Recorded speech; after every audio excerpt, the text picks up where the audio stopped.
சென்னை வண்ணாரப்பேட்டையில் துணிக்கடையை சுத்தம் செய்யும் போது கீழே கிடந்த 1.5 சவரன் தங்க நகையை காவலர்களிடம் ஒப்படைத்த இளைஞர்களுக்கு பாராட்டுகள் குவிந்து வருகின்றன.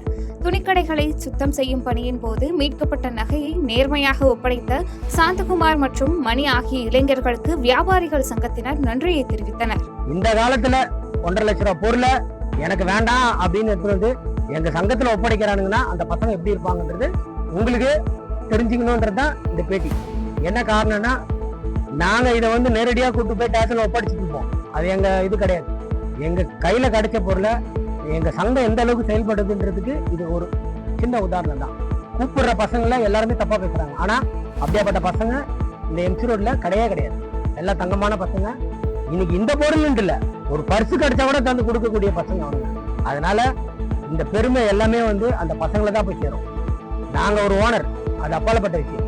எங்க தலைவரும் சங்க தலைவரும் அண்ணன் அவங்களும் ஒரு பெரிய லெவல்ல இருக்காரு, எல்லாமே பண்றாங்க. இருந்தாலும் இந்த பசங்களுக்கு ஒரு பெரிய பெருந்தன்மை கிடைச்சிருக்கு பாத்தீங்களா. நீங்க எல்லாமே பாராட்டணுன்றது நான் துணைத் தலைவர் என்ற சார்பில் உங்களுக்கு மிக தாழ்மையுடன் கேட்டுக்கொள்கிறேன். புதுக்கோட்டை மாநகராட்சிக்குட்பட்ட பழைய அரண்மனை வளாகத்தில் உள்ள தட்சணாமூர்த்தி கோயிலில் நவராத்திரி கலை இசை இலக்கிய விழா நடைபெற்றது. ராஜகோபால் தொண்டைமான் மற்றும் முன்னாள் மேயர் சாருபாலா தொண்டைமான் ஆகியோர் தலைமையில் நடைபெற்ற நிகழ்ச்சியில் ஏராளமான மாணவ மாணவியர்கள் கலந்து கொண்டு தங்களது கலை திறமைகளை வெளிப்படுத்தினர்.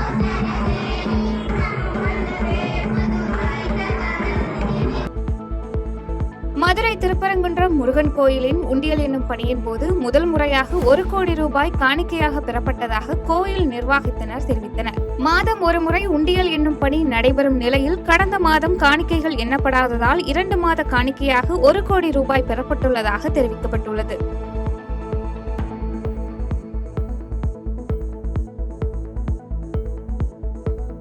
மயிலாடுதுறை மாவட்ட ஆட்சியர் அலுவலகம் முன்பாக பல்வேறு கோரிக்கைகளை வலியுறுத்தி தமிழ்நாடு அங்கன்வாடி ஊழியர் மற்றும் உதவியாளர்கள் சங்கத்தினர் ஆர்ப்பாட்டத்தில் ஈடுபட்டனர். பணி நிரந்தரம் செய்ய வேண்டும், பணிக்கொடை வழங்க வேண்டும் என வலியுறுத்தி அங்கன்வாடி ஊழியர்கள் கோஷங்களை எழுப்பி ஆர்ப்பாட்டத்தில் ஈடுபட்டனர்.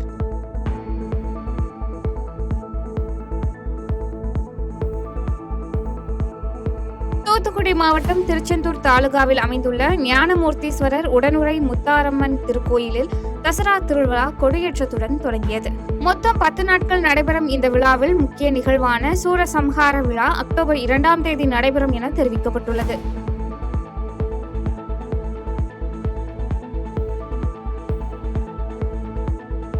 செங்கல்பட்டு மாவட்டம் குன்றத்தூர் அருகே அரசு பேருந்து மீது தண்ணீர் ஏற்றி சென்ற டிராக்டர் மீது மோதியதில் அரசு பேருந்து கவிழ்ந்து விபத்துக்குள்ளானது. பேருந்தில் குறைந்த அளவே பயணிகள் பயணித்த நிலையில் நல்வாய்ப்பாக பெரும் விபத்து தவிர்க்கப்பட்டது.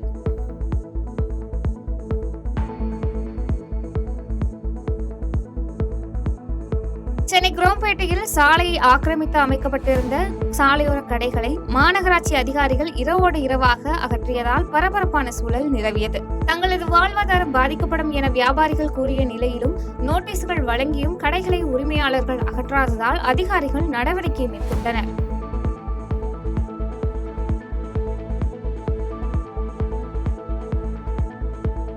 சேலம் மாவட்டம் ஓமலூர் மற்றும் அதன் சுற்றுவட்டார பகுதிகளில் கடந்த சில நாட்களாக பெய்த மழை காரணமாக விதைப்பண்ணை டேனிஸ்பேட்டை ஏரி நிரம்பியது. 60% நீர் நிரம்பிய நிலையில் ஏராளமான இளைஞர்கள் ஏரியில் குளித்து மகிழ்ந்தனர். சேலம் கால்நடை ஆராய்ச்சி மையத்தில் நாட்டுக்கோழி வளர்ப்பு குறித்தான பயிற்சி 26ஆம் தேதி நடைபெற உள்ளதாக கால்நடை அதிகாரிகள் தெரிவித்துள்ளனர். இப்பயிற்சியில் நாட்டுக்கோழி பண்ணை மேலாண்மை, வருவாயீட்டும் தொழில்முறை பயிற்சி, இனத்தேர்வு முறை, தீவன மேலாண்மை குறித்த பயிற்சி அளிக்கப்பட உள்ளதாகவும் பயிற்சி கட்டணமாக 590 ரூபாய் பெறப்பட உள்ளதாகவும் தெரிவிக்கப்பட்டுள்ளது.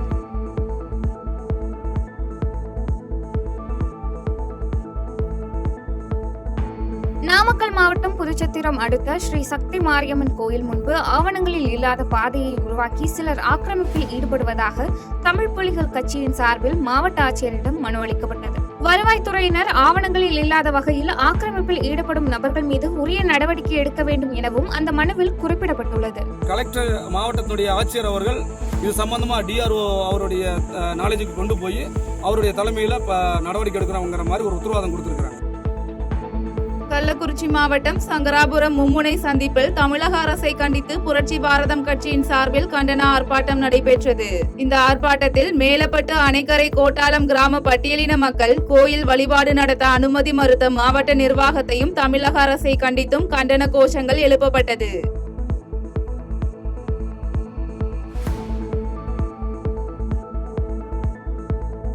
ஜிஎஸ்டி வரி குறைப்பு அமலுக்கு வந்த நிலையில் நாகை மாவட்டத்தில் கேக் மற்றும் உணவுப் பொருட்களின் விலை குறைந்ததால் வாடிக்கையாளர்கள் மகிழ்ச்சி அடைந்துள்ளனர். மேலும் ஜிஎஸ்டி வரி குறைப்பு பொதுமக்கள் வாழ்க்கைக்கு நேரடி நிவாரணம் என மதிப்பிட்டுள்ள நாகை மக்கள் மத்திய மற்றும் மாநில அரசுகளுக்கு நன்றி தெரிவித்துள்ளனர்.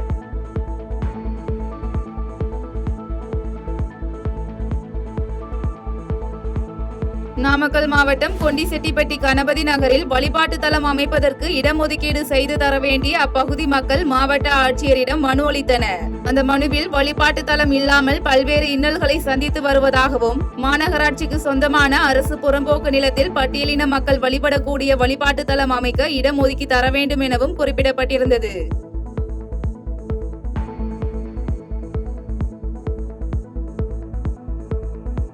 தேனி மாவட்டம் போடி பங்காறு சாமிக்குளத்தில் 2 நாட்களுக்கு முன்பு காணாமல் போன மார்க்கையன் கோட்டையைச் சேர்ந்த பிரவீனா என்ற பெண்ணின் சடலத்தை மீட்ட போலீசார் பிரேத பரிசோதனைக்காக காணாவிளக்கு அரசு மருத்துவக் கல்லூரி மருத்துவமனைக்கு அனுப்பி வைத்தனர். இதனைத் தொடர்ந்து பிரவீனாவின் மரணம் கொலையா அல்லது தற்கொலையா என்ற கோணத்தில் போலீசார் வழக்கு பதிவு செய்து விசாரணை மேற்கொண்டு வருகின்றனர்.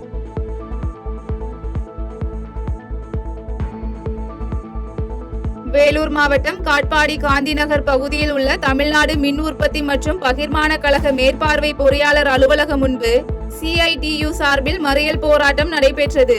மேலும் ஒப்பந்த தொழிலாளர்களை பணி நிரந்தரம் செய்தல், திமுக அரசின் தேர்தல் வாக்குறுதிகளை நிறைவேற்றுதல் உள்ளிட்ட கோரிக்கைகளை முன்னிறுத்தி இந்த போராட்டத்தில் ஈடுபட்டவர்களை போலீசார் கைது செய்து தனியார் திருமண மண்டபத்தில் அடைத்தனர்.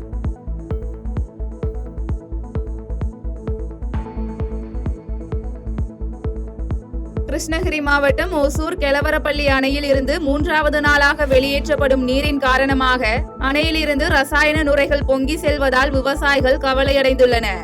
இதனைத் தொடர்ந்து ஆற்றங்கரை கிராமங்களுக்கு கிருஷ்ணகிரி மாவட்ட ஆட்சியர் 4வது நாளாக வெள்ள அபாய எச்சரிக்கை தொடர்வதாக அறிவித்துள்ளார்.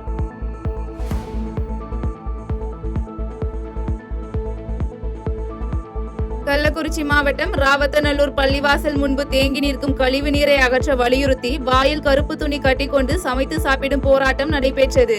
இதனையடுத்து சம்பவ இடத்திற்கு வந்த சங்கராபுரம் காவல் ஆய்வாளர் விநாயக முருகன் மற்றும் வட பொன்பரப்பி உதவி ஆய்வாளர் ஏழுமலை தலைமையிலான போலீசார் பொதுமக்களிடம் பேச்சுவார்த்தை நடத்தி உரிய நடவடிக்கை எடுக்கப்படும் என உறுதியளித்ததின் பெயரில் போராட்டம் கைவிடப்பட்டது.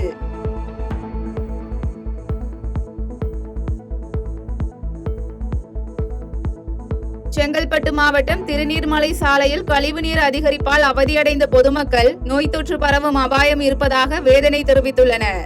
மேலும் இந்த பகுதியில் உள்ள தோல் தொழிற்சாலைகளில் இருந்து வரும் கழிவுகள் கால்வாயை அடைத்துக் கொள்வதால் சாலையில் கழிவுநீர் அதிகரிப்பதாக குற்றம் சாட்டிய மக்கள் நகராட்சி நிர்வாகம் இதுகுறித்து நடவடிக்கை எடுக்க வேண்டும் என கோரிக்கை வைத்துள்ளனர்.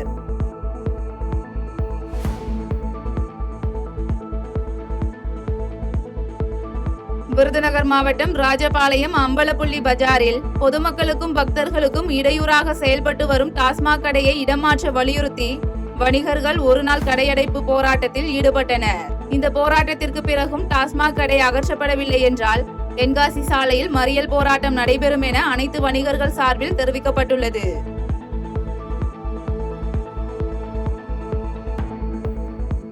திருவாரூர் மாவட்டம் வெள்ளக்குடி ONGC அலுவலகம் முன்பாக தமிழ்நாடு விவசாயிகள் சங்கத்தினர் திருவாரூர், அன்னவாசநல்லூர், பெரியகுடி ஆகிய பகுதிகளில் ONGC நிறுவனம் கிணறு அமைத்துள்ளதை கண்டித்து ஆர்ப்பாட்டத்தில் ஈடுபட்டுள்ளனர். இந்த ஆர்ப்பாட்டத்தில் ONGC நிறுவனமும் மத்திய எரிசக்தி இயக்குநரகமும் சட்டத்திற்கு புறம்பாகவும் விவசாயிகளுக்கு எதிராகவும் செயல்படுவதை தடுத்து நிறுத்திட தமிழக அரசு உரிய நடவடிக்கை எடுக்க வேண்டும் என வலியுறுத்தப்பட்டது.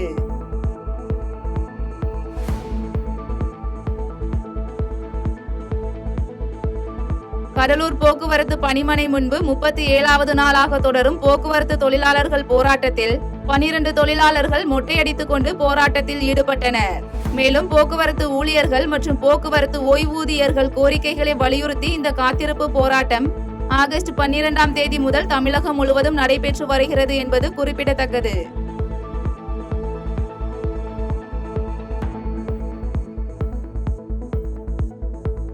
தேனி மாவட்டம் ஆண்டிப்பட்டியில் அண்ணா கூட்டுறவு நூற்பாலையின் தினக்கூலி தொழிலாளர்கள் பணி நிரந்தரம் செய்ய கோரி பட்டினி போராட்டத்தில் ஈடுபட்டதால் பரபரப்பு ஏற்பட்டது. தமிழக அரசை கண்டித்தும் கோஷம் எழுப்பி நடைபெற்ற இந்த போராட்டத்தில் பெண்கள் உள்ளிட்ட 200க்கும் மேற்பட்டோர் பங்கேற்ற நிலையில் உடனடியாக தமிழக அரசு 263 தொழிலாளர்களை பணி நிரந்தரம் செய்ய வேண்டும் என CITU தொழிற்சங்க மாவட்ட செயலாளர் ராமச்சந்திரன் வலியுறுத்தி செய்தியாளர்களுக்கு பேட்டியளித்துள்ளார். இந்த 263 தொழிலாளிகளை உடனடியாக பணி நிரந்தரம் செய்ய வேண்டும். அதோடு இங்கு மட்டுமல்ல, தமிழ்நாட்டில் இருக்கின்ற 6 கூட்டுறவு நூற்பாலையில் இருக்கின்ற தினக்கூலி தொழிலாளிகளை பணி நிரந்தரம் செய்ய வேண்டும் CIT சார்பில் கேட்டுக்கொள்கிறோம். தமிழ்நாடு மின் வாரியத்தில் பணிபுரியும் ஒப்பந்த தொழிலாளர்களை பணி நிரந்தரம் செய்ய வலியுறுத்தியும் தொழிலாளர்களுக்கு அளித்த தேர்தல் வாக்குறுதியை நிறைவேற்ற வலியுறுத்தியும் நெல்லை தியாகராஜ நகர் மேற்பொறியாளர் அலுவலகம் முன்பு CITU சார்பில் மறியல் போராட்டம் நடைபெற்றது. இந்த போராட்டத்தில் நெல்லை மற்றும் தென்காசி மாவட்டத்தில் இருந்து ஏராளமான தொழிலாளர்கள் பங்கேற்று கோரிக்கைகளை வலியுறுத்தி முழக்கங்களை எழுப்பிய நிலையில் மறியல் போராட்டத்தில் ஈடுபட்டவர்களை காவல்துறையினர் கைது செய்ததால் பரபரப்பு ஏற்பட்டது.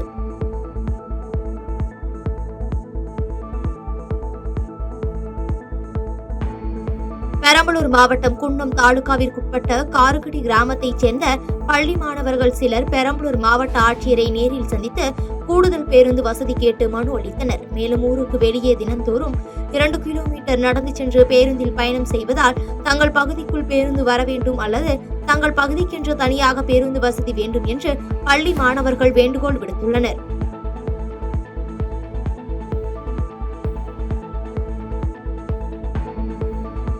கணவர் செய்து வந்த சலவை தொழிலை அவரது தலைமுறையும் செய்ய கட்டாயப்படுத்துவோர் மீது நடவடிக்கை எடுக்க கோரி மூதாட்டி ஒருவர் மாவட்ட SP அலுவலகத்தில் புகார் மனு அளித்துள்ளார்.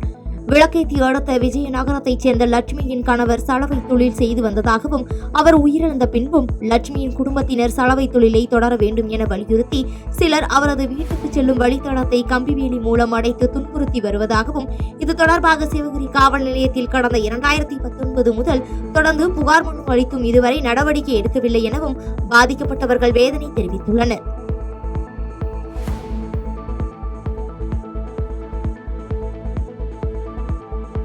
நீலகிரி மாவட்டம் உதகை மற்றும் குன்னூர் பகுதியில் மக்களை காப்போம் தமிழகத்தை மீட்போம் பிரச்சாரத்தை அதிமுக பொதுச் செயலாளரும் சட்டமன்ற எதிர்க்கட்சித் தலைவருமான எடப்பாடி பழனிசாமி உரையாற்றினார். இந்த நிலையில் அதிமுக தொண்டர் ஒருவர் தனது தலைமுடியை இரட்டை இலை வடிவத்தில் அலங்கரித்து நடனமாடி எடப்பாடி பழனிசாமியை உற்சாகமாக வரவேற்றது தொண்டர்கள் மத்தியில் நெகிழ்ச்சியை ஏற்படுத்தியது.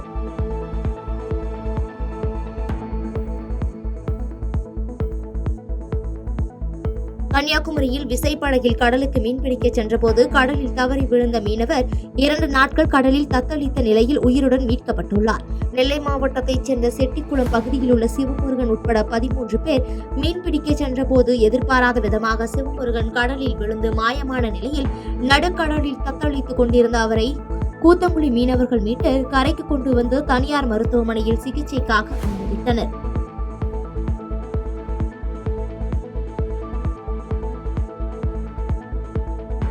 தூத்துக்குடியில் விவசாயத்தை அழிக்கும் காட்டுப்பன்றிகளை அழிக்க கோரி காட்டுப்பன்றி குட்டியுடன் மாவட்ட ஆட்சியரை சந்திக்க வந்த விவசாயிகளை போலீசார் தடுத்து நிறுத்தியதால் பரபரப்பு ஏற்பட்டது. மேலும் நீண்ட நேரமாக மாவட்ட ஆட்சியரை சந்திக்க விவசாயிகள் காத்திருந்த நிலையில் மாவட்ட ஆட்சியர் விவசாயிகளை சந்திக்காமல் காரில் சென்றதால் ஆத்திரமடைந்த விவசாயிகள் சார் ஆட்சியரை சந்தித்து முறையிட்ட நிலையில் அதிகாரிகள் இதற்கு உரிய நடவடிக்கை எடுக்க விவசாயிகள் கோரிக்கை விடுத்து செய்தியாளர்களுக்கு பேட்டியளித்துள்ளனர். கலெக்டர் எங்களை ப்ரூவ் பண்ண சொன்னார். அதாவது நேற்று கூட கேட்டதுக்கு காட்டுப்பண்ணி இல்லைன்னு சொல்கிறாங்க, வளப்பண்ணி தான் சொல்கிறாங்க. அந்த காட்டுப்பண்ணிங்கிறது எப்படியா ப்ரூவ் பண்ணுங்கன்னாங்க. அது வாய்ப்பாக இன்னைக்கு கிடச்சிருக்கு. காட்டுப்பண்ணியா வளப்பண்ணியாங்கிறது ஃபாரஸ்ட் முடிவு பண்ணிட்டு கலெக்டர் முடிவு பண்ணிட்டு நாங்கள் இல்லை ஆமான்னு சொல்கிறோம், அவங்க இல்லைன்னு சொல்கிறாங்க. ஜீன் டெஸ்ட் எடுத்து சொல்லட்டுங்கிறக்காக தான் எங்களை நாங்கள் வந்திருக்கோம். அனுமதிக்கலாம் இப்போ கலெக்டர் உட்காந்துருவோம் முன்னாடி. கோவையில் தமிழக விவசாயிகள் சங்கம் சார்பாக விவசாயிகள் பொதுமக்கள் ஒருங்கிணைப்பு கூட்டம் வடவள்ளி கல்வீரம்பாளையம் பகுதியில் உள்ள தனியார் மண்டபத்தில் நடைபெற்றது. வனத்திற்கு வெளியே விவசாயத்தை அளித்து மக்களை தாக்கும் காட்டு பன்றிகளை ஒழிக்க அரசை வலியுறுத்தி நடைபெற்ற இக்கூட்டம் தமிழக விவசாயிகள் சங்க மாநில தலைவர் வேணுகோபால் தலைமையில் நடைபெற்ற நிலையில் சட்டமன்ற தேர்தலுக்குள் தெருநாய் பிரச்சினைக்கு தீர்வு காணவில்லை என்றால் விவசாயிகள் பொதுமக்கள் வீட்டின் முன்பு ஓட்டு கேட்க வேண்டாம் என அறிவிப்பு பலகை வைக்கப்படும் என்றும் விவசாயத்தை அளிக்கும் காட்டுப்பன்றிகளை ஒழிக்க அரசு நடவடிக்கை எடுக்க வேண்டும் என அவர் வலியுறுத்தினார்.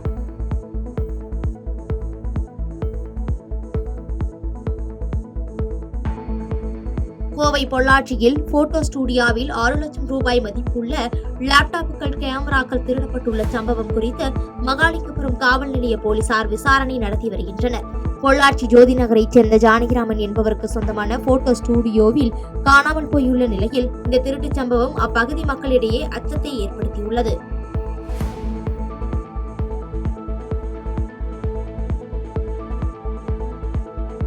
கரூரில் மணல் கொள்ளையை தடுக்க கோரி மாவட்ட காவல் கண்காணிப்பாளரிடம் தமிழ்நாடு மணல் லாரி உரிமையாளர்கள் சம்மேளனம் சார்பில் மனு அளித்தனர்.